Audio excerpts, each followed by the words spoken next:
Chapitre 20. En effet, il fallut se rationner. Notre provision ne pouvait durer plus de 3 jours. C'est ce que je reconnus le soir, au moment du souper.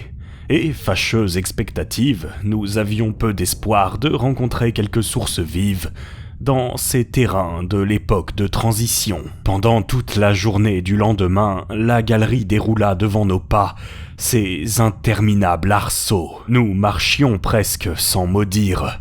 Le mutisme de Hans nous gagnait. La route ne montait pas, du moins d'une façon sensible. Parfois même, elle semblait s'incliner. Mais cette tendance, peu marquée d'ailleurs, ne devait pas rassurer le professeur car la nature des couches ne se modifiait pas et la période de transition s'affirmait davantage. La lumière électrique faisait splendidement étinceler les schistes, le calcaire et les vieux grès rouges des parois. On aurait pu se croire dans une tranchée ouverte au milieu du Devonshire qui donna son nom à ce genre de terrain. Des spécimens de marbre magnifiques revêtaient les murailles, les uns d'un gris agate avec des veines blanches capricieusement accusées, les autres de couleur incarnat ou d'un jaune taché de plaques rouges.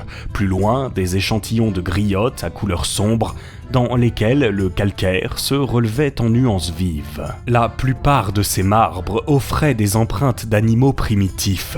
Depuis la veille, la création avait fait un progrès évident.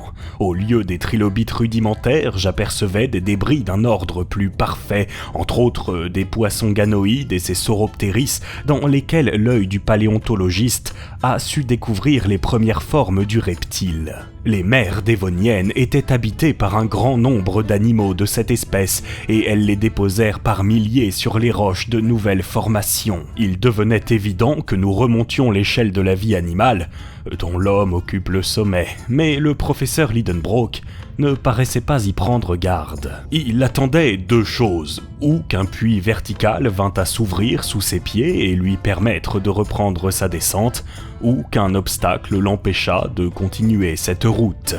Mais le soir arriva sans que cette espérance se fût réalisée. Le vendredi, après une nuit pendant laquelle je commençais à ressentir les tourments de la soif, notre petit groupe s'enfonça de nouveau dans les détours de la galerie. Après 10 heures de marche, je remarquai que la réverbération de nos lampes sur les parois diminuait singulièrement.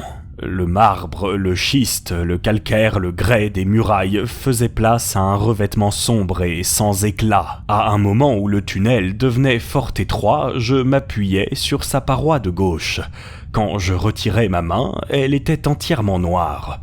Je regardais de plus près.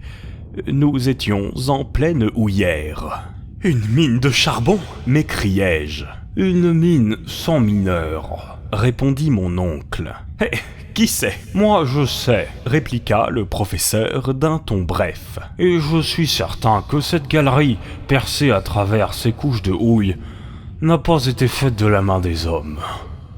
Mais que ce soit ou non l'ouvrage de la nature, cela m'importe peu. L'heure du souper est venue. Soupons. » Hans prépara quelques aliments. Je mangeai à peine et je bus les quelques gouttes d'eau qui formaient ma ration. La gourde du guide à demi pleine. Voilà tout ce qui restait pour désaltérer 3 hommes.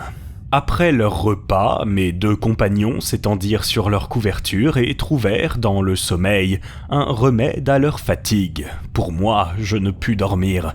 Et je comptais les heures jusqu'au matin. Le samedi, à 6 heures, on repartit. 20 minutes plus tard, nous arrivions à une vaste excavation. Je reconnus alors que la main de l'homme ne pouvait pas avoir creusé cette houillère.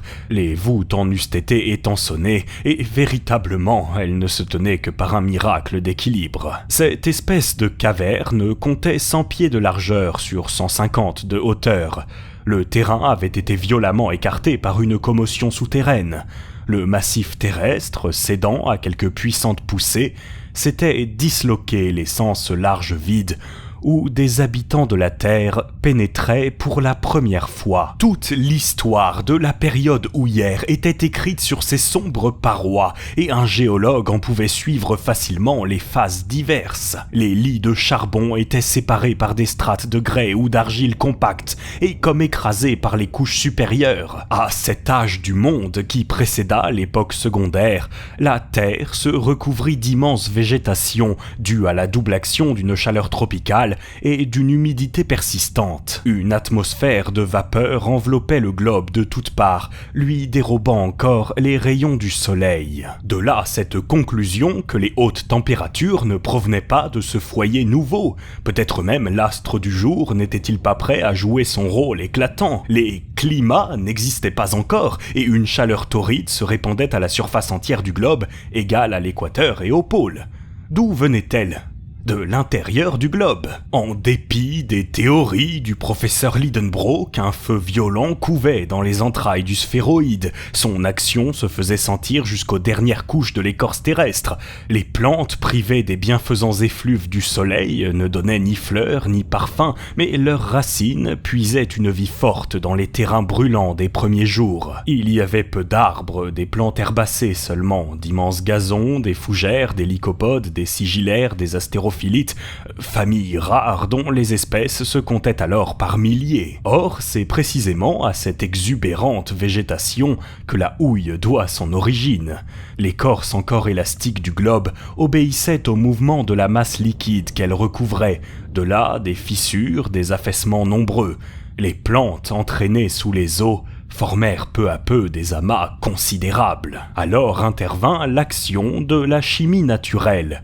Au fond des mers, les masses végétales se firent tourbes d'abord, puis, grâce à l'influence des gaz et sous le feu de la fermentation, elles subirent une minéralisation complète. Ainsi se formèrent ces immenses couches de charbon qu'une consommation excessive doit pourtant épuiser en moins de 3 siècles si les peuples industriels n'y prennent garde. Ces réflexions me venaient à l'esprit pendant que je considérais les richesses houillères accumulées dans cette portion du massif terrestre. Celles-ci, sans doute, ne seront jamais mises à découvert. L'exploitation de ces mines reculées demanderait des sacrifices trop considérables. À quoi bon d'ailleurs quand la houille est encore répandue pour ainsi dire à la surface de la Terre dans un grand nombre de contrées. Aussi, tel je voyais ces couches intactes, telle elle serait lorsque sonnerait la dernière heure du monde.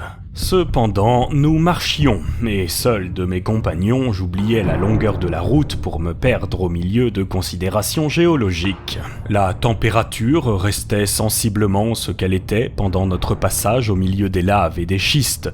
Seulement, mon odorat était affecté par une odeur très prononcée de protocarbures d'hydrogène. Je reconnus immédiatement dans cette galerie la présence d'une notable quantité de ce fluide dangereux auquel les mineurs ont donné le nom de grisou et dont l'explosion a si souvent causé d'épouvantables catastrophes. Heureusement, nous étions éclairés par les ingénieux appareils de Ruhmkorff. Si par malheur nous avions imprudemment exploré cette galerie la torche à la main, une explosion terrible eût fini le voyage en supprimant les voyageurs. Cette excursion dans la houillère dura jusqu'au soir. Mon oncle contenait à peine l'impatience que lui causait l'horizontalité de la route. Les ténèbres, toujours profondes à 20 pas, empêchaient d'estimer la longueur de la galerie, et je commençais à la croire interminable. Quand, soudain, à 6 heures, un mur se présenta inopinément à nous. À droite, à gauche, en haut, en bas, il n'y avait aucun passage. Nous étions arrivés au fond d'une impasse. « Eh bien, tant mieux !» s'écria mon oncle. « Je sais au moins à quoi m'en tenir. Nous ne sommes pas sur la route de Saknussemm, et il ne reste plus qu'à revenir en arrière. Prenons une nuit de repos, et avant 3 jours, nous aurons regagné le point où les 2 galeries se bifurquent. » « Oui, dis-je, si nous en avons la force. Et pourquoi non ? Parce que demain, l'eau manquera tout à fait. Et le courage manquera-t-il aussi ? Dit le professeur en me regardant d'un œil sévère. Je n'osais lui répondre.